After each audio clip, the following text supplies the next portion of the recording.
भारत की राष्ट्रपति श्रीमती द्रौपदी मुर्मू जी ने मुस्कान कार्यक्रम की टीम के सदस्यों को राष्ट्रपति भवन में आमंत्रित करके इस कार्यक्रम की सराहना की। गॉडलीवुड स्टूडियो के एग्जीक्यूटिव डायरेक्टर श्री हरिलाल भाई ने पुष्प गुच्छों द्वारा राष्ट्रपति जी का अभिवादन किया। इस कार्यक्रम द्वारा एक नारी अपने कुटुंब, समाज और देश का कैसे उत्थान कर सकती है, इस विषय पर चर्चा करते हुए राष्ट्रपति जी ने मुस्कान टीम के सभी सदस्यों को अपनी हार्दिक शुभकामनाएं दी। राष्ट्रपति जी की मुलाकात में मुस्कान कार्यक्रम की डायरेक्टर बीके शिखा बहन, मुख्य एंकर्स राज सिंह वर्मा और सतनाम कौर तथा ब्रह्मा कुमारीज विमेन विंग के चेयरपर्सन आदरणीय बीके चक्रधारी दीदी जी, विमेन विंग के कोऑर्डिनेटर बीके डॉक्टर सविता दीदी, वैल्यू एजुकेशन डिपार्टमेंट के डिप्टी डायरेक्टर बीके लीना जी सम्मिलित हुए। राष्ट्रपति जी के साथ हुई ये मार्मिक मुलाकात मुस्कान टीम के लिए एक ऐतिहासिक क्षण है। हेलो एवरीवन, मैं हूं सतनाम कौर। मैं हूं राज सिंह वर्मा। हम आपका स्वागत करते हैं आपके अपने प्रोग्राम मुस्कान में। राज, कुछ समय पहले तुमने एक नारा सुना होगा, बेटी बचाओ और बेटी पढ़ाओ। मुझे लगता है अब एक और नारा आना चाहिए, बेटी पढ़ाओ और देश बढ़ाओ। क्योंकि जवाहरलाल नेहरू जी ने भी कहा है कि किसी देश की तरक्की अगर हमें देखनी हो तो पहले हमें ये देखना चाहिए कि वहाँ की महिलाएं कितनी शिक्षित हैं। तो आज का जो हमारा चर्चा का टॉपिक है वो इसी विषय से रिलेटेड है कि रूरल एरिया में इस शिक्षा को, महिलाओं की शिक्षा को कैसे आगे बढ़ाया जाए।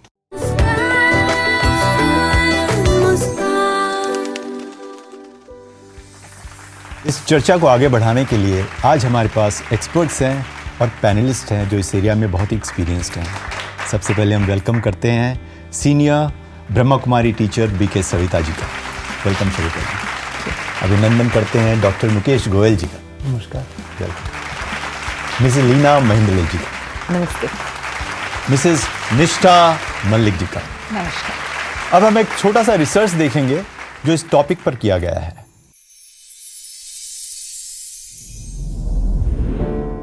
महिलाओं के संपूर्ण विकास के लिए शिक्षा अनिवार्य है। शिक्षा से ही एक स्त्री अपने आप को आत्मनिर्भर बना सकती है। औरत के आत्मिक, बौद्धिक और मानसिक विकास के लिए शिक्षा बहुत महत्वपूर्ण है। यह औरत को आजीविका प्रदान करने का एक सशक्त माध्यम है जिससे वह अपने पांव पर खड़ी हो सकती है। इसके लिए बहुत जरूरी है कि हम स्कूल लेवल पर ही लड़कियों की शिक्षा को बढ़ावा दें। इसके लिए हमें उनकी academic education, skill education, moral education और सोशल एजुकेशन पर ध्यान देना होगा। परिणाम स्वरूप गर्ल चाइल्ड एजुकेशन का वैश्विक स्तर पर प्रभाव पड़ेगा। ग्रामीण भारत में 100 में से एक लड़की ही 12वीं कक्षा तक पहुंच पाती है। भारत में आज भी 14 करोड़ से अधिक महिलाएं लिखना और पढ़ना नहीं जानती। भारत में करीब 5 करोड़ लड़कियां प्राइमरी स्कूल छोड़ चुकी हैं। वहीं खुशी की बात यह है कि महिलाओं की साक्षरता दर बढ़कर आज करीब 76% हुई है, जो पहले 40% भी नहीं थी। विमेन एजुकेशन को बढ़ावा देने से विश्व को सामाजिक और आर्थिक दोनों रूपों से लाभ होगा। इसीलिए हर राष्ट्र के लिए यह जरूरी हो जाता है कि वो महिलाओं की शिक्षा को बढ़ावा दे ताकि प्रत्येक मनुष्य और सारा विश्व सफलता की बुलंदियों को छू सके। कहा भी गया है कि यदि आप एक आदमी को शिक्षित करते हैं तो आप एक ही आदमी को शिक्षित करते हैं। यदि आप एक औरत को शिक्षित करते हैं तो आप एक पूरी पीढ़ी को शिक्षित करते हैं।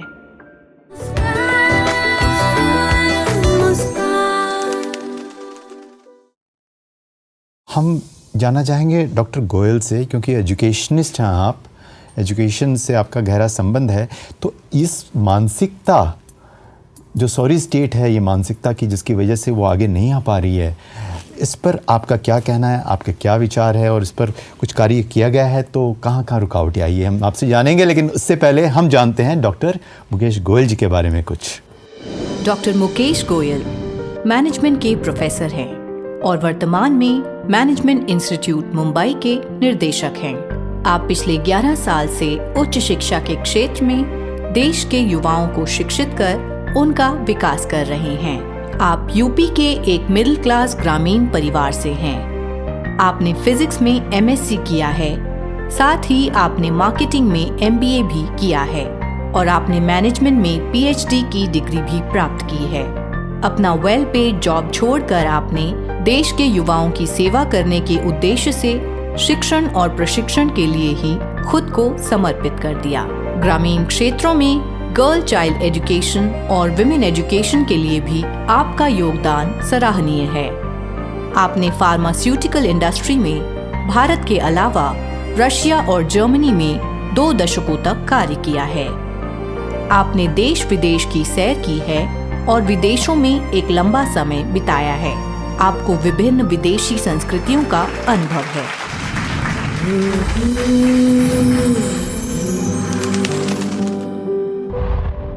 ग्रामीण बालिकाओं और महिलाओं की शिक्षा, जब हम इस टॉपिक पे बात करते हैं तो इसके 2 पहलू हैं। दोनों पहलुओं को समझना इम्पोर्टेंट है। पहला तो ये कि हम शिक्षा से क्या अभिप्राय है हमारा। क्या सिर्फ लिखना पढ़ना ही शिक्षा है, या हम शिक्षित उसे कहेंगे जो कि नॉलेज है, विजडम है, जो डिसाइफर कर सकता है, मुद्दों को सोच सकता है, डिसीजन ले सकता है और उसकी बदौलत अपनी ज़िंदगी को सार्थक बना सकता है, अपने करियर को बना सकता है, जिसको दुनियादारी की समझ है। तो मेरे हिसाब से शिक्षा वो है जो मैं कह रहा हूँ, साक्षरता होना शिक्षा नहीं है जी। तो एक पहलू तो ये है। दूसरा पहलू अगर हम देखें कि ग्रामीण बालिकाओं और महिलाओं की शिक्षा का स्तर आज की डेट में क्या है। हमारे देश को हम देखें तो 60%, लगभग 60 महिलाएं और शिक्षित हैं, मतलब साक्षर है, नॉट शिक्षित है, सिर्फ 60%। और उसमें से भी 59% are drop out up to 12th level. So जब साक्षरता का लेवल इतना कम है तो आप समझ सकते हैं कि शिक्षा का लेवल कितना और कम होगा, क्योंकि साक्षरता शिक्षा का पहला स्टेप है। जब साक्षर नहीं होगा तो आगे शिक्षा नहीं होगी। बिल्कुल। तो कुल मिला के अगर मैक्रो लेवल पे देखें तो शिक्षा का स्तर गाँव में बहुत कम है। अब इसके बहुत सारे रीजंस हैं जी। इसके 3 मुख्य कारण हैं मेरी राय में, खासकर ग्रामीण परिवेश में। एक तो हमारे कंट्री में जेंडर इनइक्वालिटी है। दूसरा है एक एटीट्यूड टुवर्ड्स वीमेन। एक पैट्रियार्कल सोसाइटी है, पुरुष प्रधान देश है, महिलाओं को हेय दृष्टि से देखा जाता है, नीचे की समझा जाता है, उनको बराबरी की नहीं समझा जाता। और परिवार में क्या होता है कि ठीक है, बच्चा है, बेटा है, तो हमारा परिवार आगे बढ़ेगा, ये कमा के लाएगा, इसको पढ़ाने में इसमें इन्वेस्ट करना ज़रूरी है। बेटी है तो इसको चौका चूल्हा करना है, इसको कल को शादी होके घर पे जाना है। अब ये शादी होगी, अगर हम इसको पढ़ाएंगे तो इन्वेस्टमेंट करेंगे तो हमारे लिए तो कमा के लाएगी नहीं, ये कमाएगी किसी और के लिए, तो हम क्यों इन्वेस्टमेंट करें? प्रॉफिट नहीं दिखता है। प्रॉफिट नहीं। तीसरा इसका एक पहलू है कि अगर मैंने बच्ची को ज़्यादा पढ़ा दिया तो फिर इसके लिए लड़का ढूंढना मुश्किल हो जाएगा, इसके लिए पढ़ा लिखा लड़का चाहिए, अब उसको मैं कहाँ से ढूंढूंगा? फिर क्या होता है कि जो हमारा समाज है वो समाज भी उसमें बहुत कुछ कंट्रीब्यूट करता है, उसको आगे नहीं बढ़ने देता। अरे तुम्हारी बच्ची है, बाहर जा रही है, क्या होगा क्या नहीं होगा, बाहर ऐसा माहौल है, वैसा माहौल है। दूसरा इसका पहलू है पॉवर्टी। तो बच्ची को कहाँ से पढ़ा पाएँ? बच्ची को काम करने भेजते हैं, दूसरों के घरों में काम करने जाती है, खेतों में काम करने जाती है और घर का चौका चूल्हा करती है। अगर पढ़ाएंगे तो घर का काम कौन करेगा? क्यों गांव में बाइयाँ नहीं होती, नहीं, तो घर का काम भी उसको करना है, उसको पढ़ना भी है, और ये सारे मुद्दे हैं। तीसरा एक और इसका पहलू है कि फैसिलिटीज़ जो स्कूल्स में हैं, शिक्षा संस्थानों में हैं, वो इतनी अच्छी नहीं है, खासकर बालिकाओं के प्रति। टॉयलेट्स नहीं हैं, और बच्ची अगर घर से स्कूल तक जा रही है तो रास्ते में कितने लड़के उसको छेड़ेंगे, ट्रैवल कैसे करेगी, वो सब इश्यूज़ हैं। एक और चीज़ है, हमारे यहाँ टीचर्स जो हैं वो इतने जागरूक नहीं हैं। टीचर्स की ट्रेनिंग बहुत ज़रूरी है, क्योंकि टीचर्स भी जेंडर सेंसिटिव नहीं है। They are not equipped to handle women. पहली बात तो टीचर्स भी बहुत कम हैं, और फिर हैं भी तो वो भी शिक्षित नहीं है। शिक्षित नहीं तो ये 3-4 चीज़ें ऐसी हैं जिसकी वजह से शिक्षा का स्तर ग्रामीण भाग में महिलाओं का खासकर बहुत कम है। मैं इसके बारे में एग्जाम्पल देना चाहूँगा जी। मैं एक रूरल एरिया से बिलोंग करता हूँ, मैंने ऐसे कई परिवार देखे हैं। एक एग्जाम्पल देता हूँ। एक परिवार में जहाँ 4 बेटे हैं और 4 बेटियाँ हैं। अच्छा। संभ्रांत परिवार है। ओके। अब वो परिवार संभ्रांत तो है, लेकिन माँ बाप भी इतने शिक्षित नहीं हैं, समाज भी ऐसा ही है। अब वो क्या करते हैं कि बेटियां तो उनकी कोई 3री तक पढ़ी है, कोई 4थे तक पढ़ी है, कोई 5वें तक पढ़ी है, मैक्सिमम एक बेटी 8वें तक पढ़ी है। क्यों? क्योंकि घर में 8 लोग हैं, 8 क्यों 10-12 लोग हैं, अब उनका काम भी करना है। अरे हम इसको पढ़ा के क्या करेंगे, इसकी तो शादी करनी है हमको। फिर समाज में लोग क्या कहेंगे, भाई तुम्हारी बेटी जवान होगी, उसकी शादी कब कर रहे हो, उसको घर पर क्यों नहीं बिठाते, पढ़ाने क्यों भेजते हो। तो उसको हमारी होगी। और जब वहाँ बेटे की बात आई तो बेटा क्योंकि पढ़ेगा तो कमा के लाएगा, इसका करियर का सवाल, इसकी शादी करनी है, अच्छे घर में शादी होनी चाहिए, दहेज बहुत सारा मिलना चाहिए, इसलिए बेटे को एक इंजीनियर है, एक डॉक्टर है, एक लॉयर है और एक बिजनेसमैन है, चारों को उस लेवल तक शिक्षित किया, इतना इन्वेस्टमेंट किया कि बेटों को तो हम पढ़ा रहे हैं, लेकिन बेटियों को क्यों पढ़ाएं? क्योंकि हमारी इज्जत कम होगी, क्योंकि हमको इसको लड़का ढूंढने में दिक्कत होगी, क्योंकि हमको इसको इन्वेस्टमेंट करना है, हमारे लिए कमेगा नहीं कुछ, और पढ़ जाएगी तो इसके दिमाग ख़राब हो जाएंगे। ये फिर फैशन करेगी, ये फिर घूमने जाएगी, फिर ये वो करेगी, वो हमारी इज्जत का क्या होगा। तो ये कुछ मुद्दे ऐसे हैं ग्रामीण भाग में जो कि सिर्फ स्कूली शिक्षा में नहीं आते, ये सामाजिक परिवेश है जिसको हमको हैंडल करना। जी बिल्कुल, आपने कुछ ऐसे मुद्दों को उठाया है जिनको हम अनदेखा नहीं कर सकते और जो बहुत प्रैक्टिकल है। देखा जाए तो 2-3 जैसे पॉवर्टी है, बहुत सारे लोग पढ़ाना चाहते हैं लेकिन पैसे नहीं है, कहाँ से पढ़ाएंगे। दूसरी चीज़, जब हम मानसिकता की बात करते हैं वहाँ पर भी एक बहुत स्ट्रॉन्ग एस्पेक्ट आ जाता है कि हमें अपनी मानसिकता को चेंज करना पड़ेगा, स्पेशली जब हम जेंडर डिस्क्रिमिनेशन करते हैं, जो अभी आपने एग्जाम्पल दिया बहुत बड़ा।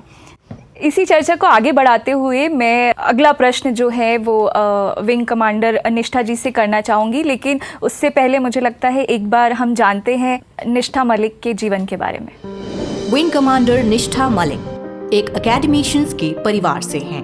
आपने अपनी प्राथमिक शिक्षा केंद्रीय विद्यालय से उत्तीर्ण की। आपने मेरठ यूनिवर्सिटी से लॉ में मास्टर्स भी किया है। पढ़ाई के बाद आपने डिस्ट्रिक्ट कोर्ट मेरठ में वकालत भी की। सन 2001 में आपने जज एडवोकेट जनरल के पद पर इंडियन एयरफोर्स ज्वाइन किया और 20 साल देश की सेवा में दिए। आप खुद से पहले जन सेवा में विश्वास रखती हैं। एयरफोर्स वाइव्स वेलफेयर एसोसिएशन से आपका आज भी नजदीकी जुड़ाव है, जो नारी एवं बाल सशक्तिकरण जैसे विषयों के लिए कार्य करता है। आप एक बेहतरीन ट्रैकर भी हैं और ट्रैवलिंग आपका शौक है।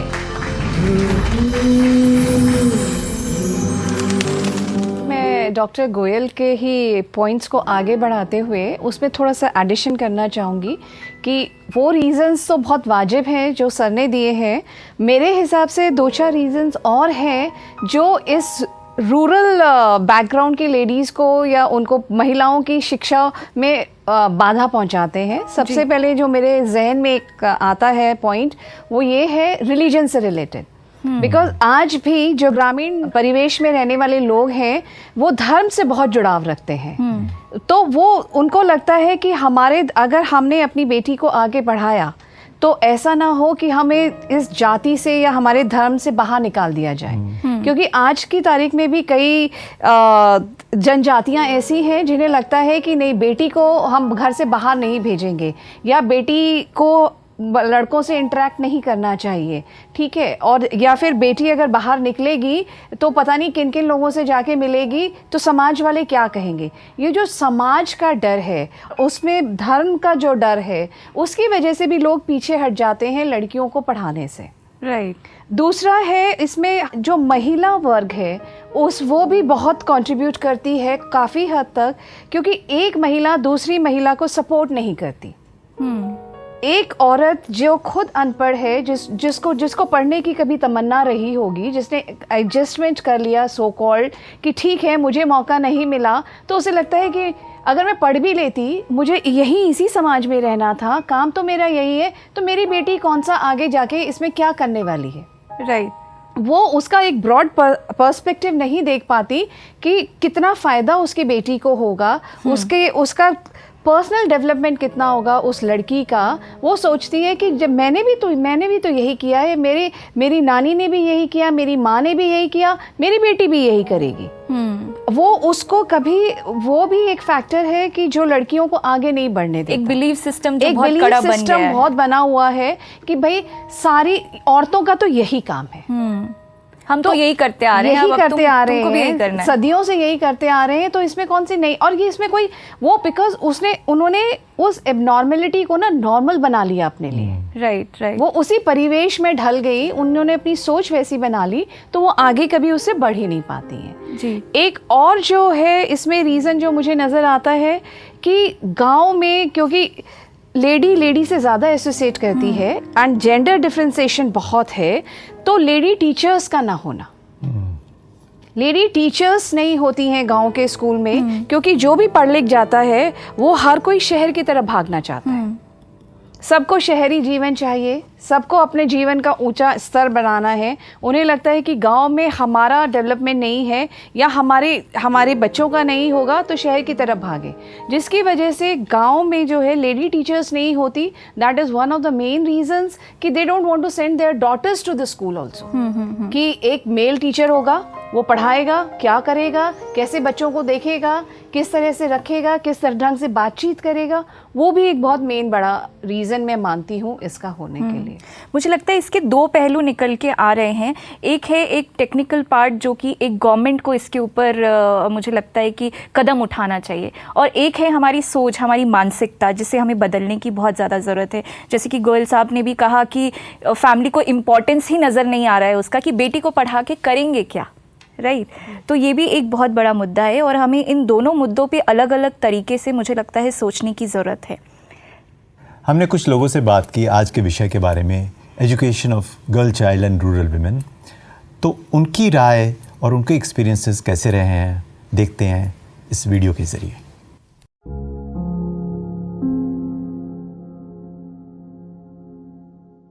I'm also from a village, and my family was living in village when I born. And that time, I think they got resistance from everyone. They are like, हाँ लड़की ही तो है, क्यों पढ़ाना है? One day she'll get married and she has to move to another home or another family. So इतना पैसा उस पे क्यों लगाना है and all that. जहाँ समाज में ग्रामीण लड़कियों को पढ़ने का अवसर नहीं मिलता, वहीं जयपुर के रामगंज में यह क्लास स्पेशल है, जहां टूटी हुई उम्मीदों को फिर से जोड़ा जा रहा है। ड्रॉप आउट्स बच्चियों को women and child rights activist Bhagyashree फिर से शिक्षा से जोड़ रही हैं। भाग्यश्री ने अपने ही बाल विवाह के खिलाफ 11 वर्षों तक संघर्ष किया, और अब वे इन सभी बच्चियों का संबल बन गई हैं। जो बेटियां किसी कारण से अपने स्कूल को छोड़ चुकी हैं, वो बेटियां भी किसी सूरत से कम नहीं।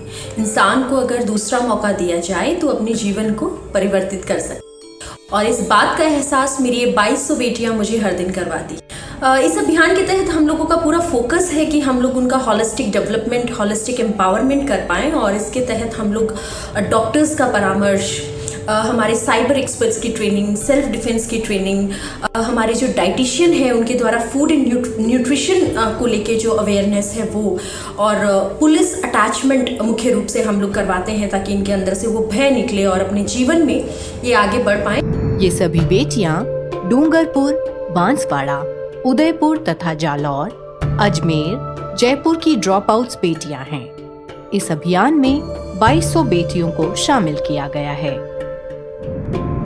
फिर पास आउट करने के बाद मुझे कई साल तक ड्रॉप आउट रहना पड़ा, जिसका मेन रीज़न था फाइनेंस प्रॉब्लम, और फैमिली वाले नहीं चाहते थे कि मैं आगे अपनी पढ़ाई कंटिन्यू करूं, क्योंकि उन्हें लगता था जो लड़कियां घर से बाहर निकलती है, पढ़ाई करती है या जॉब करती हैं, वो चरित्रहीन हो सकती है, कि पढ़ाई करके क्या करना है, वही घर गृहस्थी संभालनी है। मैंने फैसला लिया कि मुझे बिना बताए ही पढ़ाई शुरू करनी चाहिए। इन सब समस्याओं का सामना करते हुए मैंने 10th अच्छे नंबर से पास की है, 12th भी अच्छे नंबर से पास की है। आज मैं ग्रेजुएट कर रही हूँ, साथ ही मैं एक NGO में काम कर रही हूँ, कई लोगों की सहायता करती हूँ। और मैं जैसी कई लड़कियाँ जो किसी रीज़न की वजह से ड्रॉप आउट हो चुकी हैं, जो घर में अपनी पढ़ाई नहीं कर पा रही है फैमिली इशू की वजह से, तो मैं उन्हें भी सपोर्ट करती हूँ कि उन्हें भी ज़रूरत है कि वो अपने हक के लिए लड़ाई लड़े, अपने लिए आवाज़ उठाएं। शिक्षा की इस अलख का असर इन बच्चियों की आंखों में साफ देखा जा सकता है।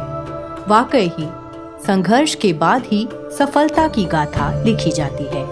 कहते हैं कि जिंदगी दोबारा नहीं मिलती, लेकिन अगर जिंदगी में मौका दोबारा मिले तो उसे हाथ से जाने नहीं देना चाहिए।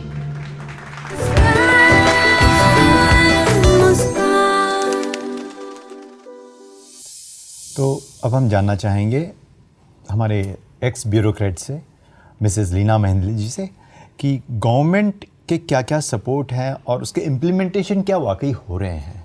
लेकिन ये जानने से पहले हम इनके बारे में कुछ जानते हैं। लीना महेंद्ले, आप जनरल एडमिनिस्ट्रेशन डिपार्टमेंट की एडिशनल चीफ सेक्रेटरी हैं और 1974 बैच की IAS ऑफिसर हैं। आपने revenue administration, industrial development administration में भी काम किया है। आपने कई आर्टिकल्स और किताबें भी लिखी हैं। सन 2003 में आपको Hindi service award of IFFCO भी दिया गया।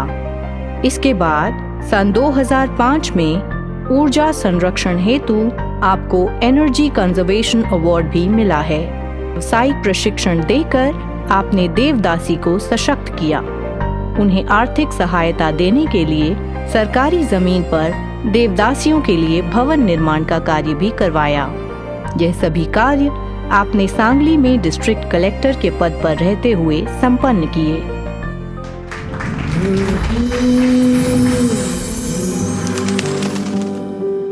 ये आज का टॉपिक जो है ये बहुत मतलब बाकी हमारे टॉपिक से थोड़ा अलग इसलिए हो जाता है कि यहाँ हम एक पर्पसफुली हमारे ग्रामीण क्षेत्र की बात कर रहे हैं। ये सबको पता है कि शहरी परिवेश और ग्रामीण परिवेश में बहुत अंतर है और सबसे बड़ा अंतर आ जाता है मानसिकता का। अब आपने पूछा कि सरकार इसके लिए क्या क्या करती है, तो देखिए जो अभी रिसेंट की अगर मैं डेवलपमेंट की बात करूं तो पहली बात तो ये सरकार की समझ में आ गया और कई तरह से इस पर जोर भी दिया गया कि महिलाएं या बच्चियां स्कूल नहीं जाती हैं, खासकर ग्रामीण परिवेश में, तो शौचालय का ना होना भी एक उसका कारण है। तो उसके प्रति गवर्नमेंट ने सजगता दिखाई और स्कूलों में वो काम शुरू किया।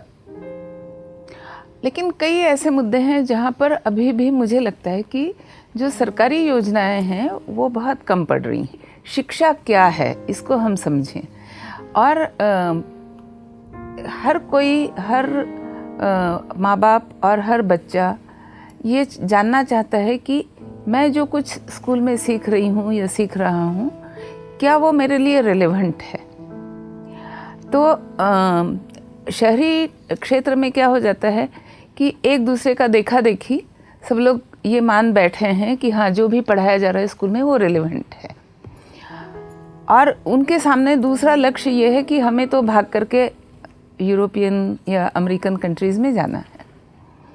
ग्रामीण इलाके में अभी भाग करके दूसरे देश में जाने की बात उनके दिमाग में नहीं है। तो उनके लिए ये बहुत आवश्यक हो जाता है ये समझना कि मैं जो पढ़ाई कर रही हूँ स्कूल में वो क्या मेरे लिए रिलेवेंट है। दूसरा हमारी शिक्षा पद्धति में एक बड़ी कमी ये भी मैं देखती हूँ कि जो हमारा ऑलरेडी बिल्टअप प्लेटफॉर्म है उसको हम नहीं यूज़ कर रहे हैं। हम उसको अलग हटा करके एक नया प्लेटफॉर्म क्रिएट करके फिर लोगों को उस पर इन्वाइट कर रहे हैं कि आओ ये नई चीज़ है इसको पढ़ो। पर जो तुम्हारे पास ऑलरेडी है उसको इम्प्रूव करने की बात हम नहीं कहते हैं।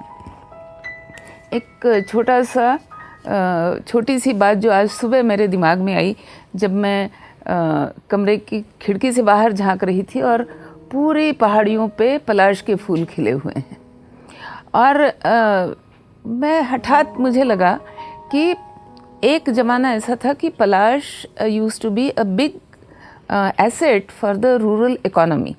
हम उसके दोने बनाते थे, हम उसके वो खाने की प्लेट्स बनाया करते थे, हम उससे लाख निकाला करते थे, हम उसके नेचुरल कलर्स बनाया करते थे। आज पलाश नाम की इंडस्ट्री गाँवों से करीब करीब समाप्त हो चुकी है, लेकिन कहीं ना कहीं ग्रामीण परिवेश में वो नॉलेज बैंक अभी बनी हुई है, अभी टिकी हुई है, वो यूज़ में नहीं आ रही है।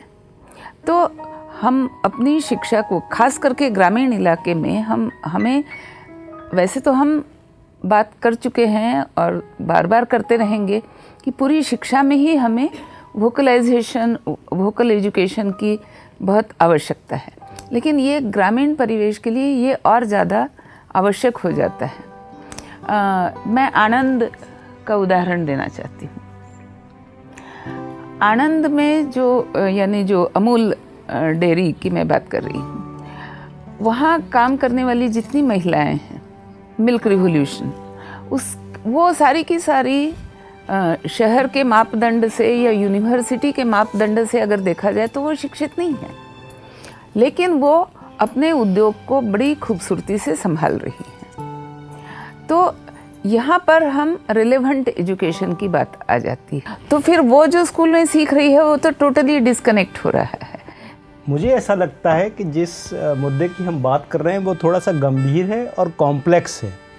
कई सारे इश्यूज इसमें इन्वॉल्व है जी। यहाँ जेंडर इनइक्वालिटी और मानसिक सोच इन्वॉल्व है, यहाँ फैसिलिटीज इंफ्रास्ट्रक्चर इन्वॉल्व है जी, यहाँ economic investment versus return involve है, राइट, यहाँ पॉवर्टी इन्वॉल्व है, ये सब चीज़ें इसमें इन्वॉल्व हैं। तो इसका मल्टी फैक्टोरियल टैकलिंग हमको चाहिए। मतलब एक चीज़ को हम टैकल करेंगे तो समस्या सॉल्व नहीं होगी, इसको मल्टी लेवल पे करना पड़ेगा, सबको मिलके इस समस्या को। और हर जगह की एक अलग ही कॉम्प्लेक्स सिचुएशन है। हाँ। तो ये कोई फिक्स्ड एक तरीका हम नहीं निकाल सकते कि ये हम इम्प्लीमेंट करें। करेक्ट। बेसिकली एक सारांश अगर हम निकालें, जितने भी इनपुट्स हमें मिले हैं और जो रिसर्च हमें उपलब्ध हुई है, और एक दो और एग्जाम्पल हम रखना चाहेंगे। जेन्युइनली कुछ लोग जो इन्फ्लुएंस हो पाए हैं थोड़ा सा, जैसे एक सरपंच हैं पिपलांतरी गांव के, श्याम सुंदर पालीवाल, उनको मैं जानता हूं पर्सनली।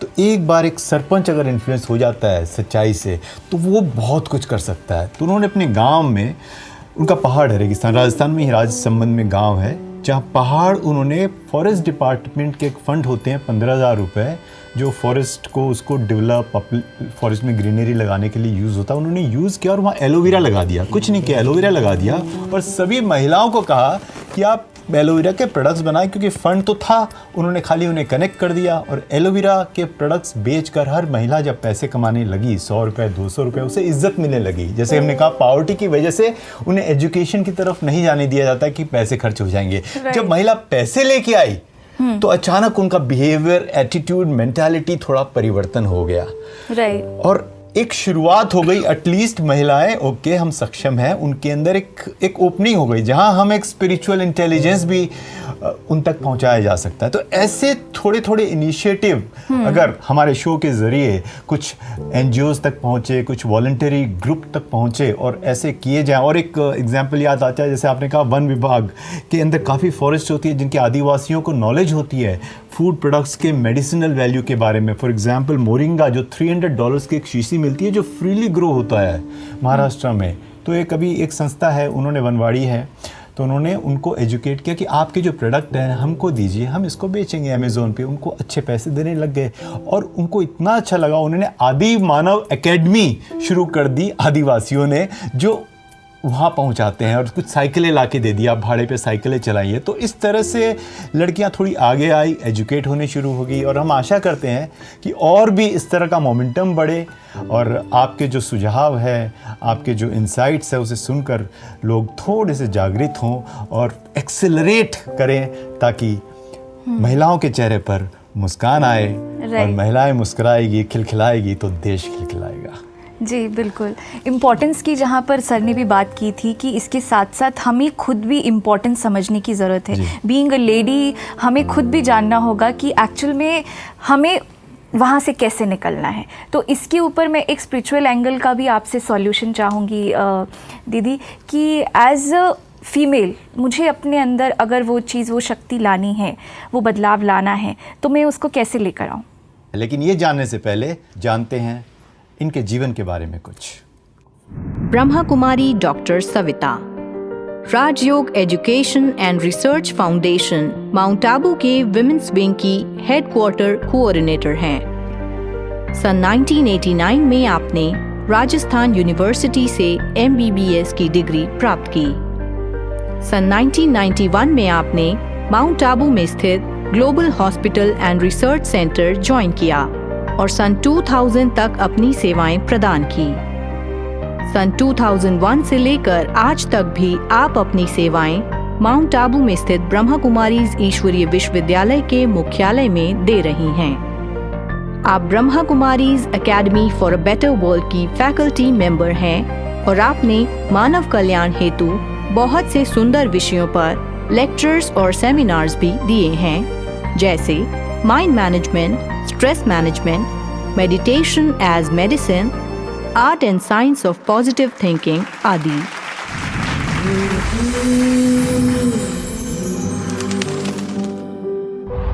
स्पिरिचुअलिटी हमें ये अंडरस्टैंडिंग देती है कि हम स्त्री पुरुष जो भी हैं, ये तो हमारा तन है, लेकिन इस शरीर को चलाने वाली जो चेतना आत्मा है वो तो दोनों में समान है और उसकी जो पावर्स हैं वो भी समान हैं। ये है कि जो चोला उसने धारण किया है वो उसके अनुसार ही उसके फिर संस्कार प्रकट होते हैं। तो अगर ये अंडरस्टैंडिंग आती है उनके अंदर, तो ये एक जो फीलिंग है कि मैं एक फ़ीमेल हूँ, मेरी कुछ लिमिट्स हैं, मैं ये कर सकती हूँ, ये नहीं कर सकती हूँ, या और भी जो सोचते हैं कि मतलब जो हमारे धर्म की तरफ से हम कहेंगे हमारे ऊपर कुछ बंधन होते हैं या हमारी जो समाज की रीतियाँ हैं उसके, वो एक ताकत आती है कि नहीं, मतलब ये तो हमारे ही बनाए हुए हैं लेकिन मेरी पावर्स तो इससे कहीं अधिक हैं, मैं तो बहुत कुछ कर सकती हूँ। और ऐसा हमने देखा भी है कि जिन्होंने स्पिरिचुअलिटी को अपनाया, उसके पहले उनकी जो लाइफ थी और बाद में तो जैसे हम कहेंगे कि वो शक्ति स्वरूप उनका इमर्ज हो गया, जैसे हमारे यहाँ वैसे भी नारी शक्ति कहते हैं, तो मतलब उन्होंने अपने आप को महसूस किया और उन बंधनों से बाहर निकल कर के वो जो करना चाहती थी वो उन्होंने किया, असंभव को भी जैसे संभव कर पाए। तो स्पिरिचुअलिटी अगर शिक्षा के साथ साथ जुड़ती है तब तो वो एक कमाल ही कर सकती हैं, ऐसा मैं कहूँगी, क्योंकि ये तो होलिस्टिक पर्सनालिटी डेवलपमेंट है। जैसे आपने कहा कि साक्षर होना एक चीज़ है और अगर हम शिक्षित हैं तो वो उससे एक स्टेप आगे है, लेकिन अगर हम स्पिरिचुअल हैं, जैसे आज हम शिक्षा में बात करते हैं तो एक हम कहते हैं इंटेलिजेंट कोशेंट, बौद्धिक क्षमता का विकास हुआ, दूसरा हम कहते हैं इमोशनल कोशेंट की भाई भावनात्मक क्षमता का विकास हुआ कि व्यक्ति अपनी भावनाओं को लेकर स्टेबल हैं, बहुत जल्दी उत्तेजित नहीं हो जाते किसी भी बात को लेकर के। पर उससे भी ऊपर है स्पिरिचुअल कोशेंट की भावनाओं को हम बैलेंस कैसे करेंगे, उसकी पावर हमारे अंदर कहाँ से आएगी। तो स्पिरिचुअलिटी जो है वो हमें वो पावर देती है, तो वो तो शिक्षा को हम कहेंगे कि ऊंचाइयों तक ले जाने वाली है। तो आज की जो हमने पूरी चर्चा की जो कि रूरल एरिया में वुमेन को शिक्षित करने के ऊपर थी, तो इसके ऊपर कुछ एस्पेक्ट्स ऐसे हैं जो हमारे कंट्रोल में नहीं हैं और कुछ एस्पेक्ट्स ऐसे हैं जो हमें खुद ही अंदरूनी करने हैं, बीइंग अ वुमेन बोले या फिर समाज के तौर पे बोले या अपनी मानसिकता को चेंज करने के लिए बोले। और जैसे कि दीदी ने बताया कि स्पिरिचुअलिटी से जब हम जुड़ते हैं तो हमें अंदर एक कॉन्फिडेंस मिलता है, तो वो भी एक बहुत बड़ा फैक्टर है इस शिक्षा के क्षेत्र में। तो आई होप कि जितने भी लोग हमें सुन रहे हैं, देख रहे हैं, इस शो के थ्रू कुछ पॉजिटिव चेंज इस रूरल एरिया में हमारी महिलाओं को शिक्षित करने के लिए उठाए जाएंगे, बीइंग अ वुमेन ऑल्सो और गवर्नमेंट की तरफ से भी।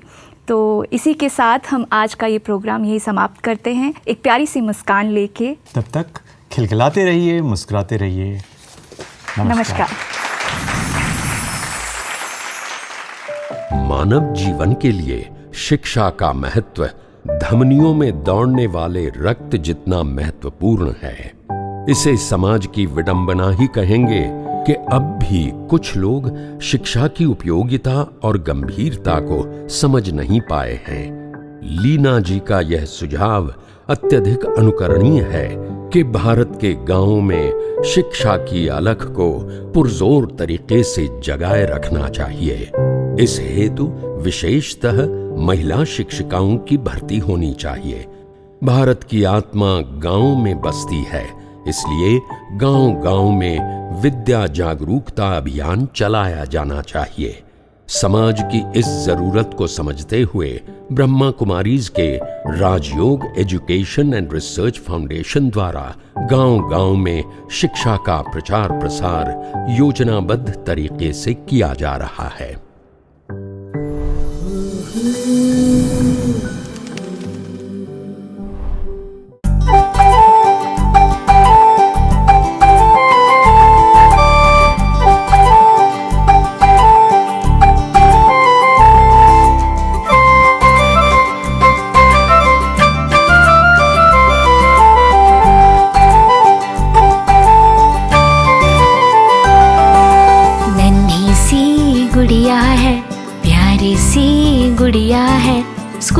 चौखट पे जाती दबे दबे पैरों से, नन्ही सी गुड़िया है, प्यारी सी गुड़िया है।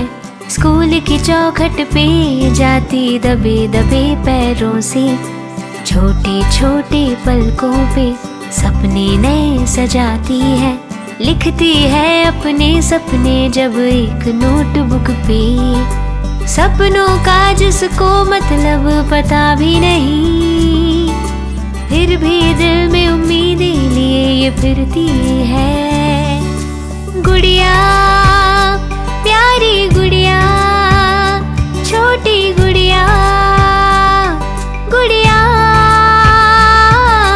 गुड़िया प्यारी गुड़िया, छोटी गुड़िया, गुड़िया।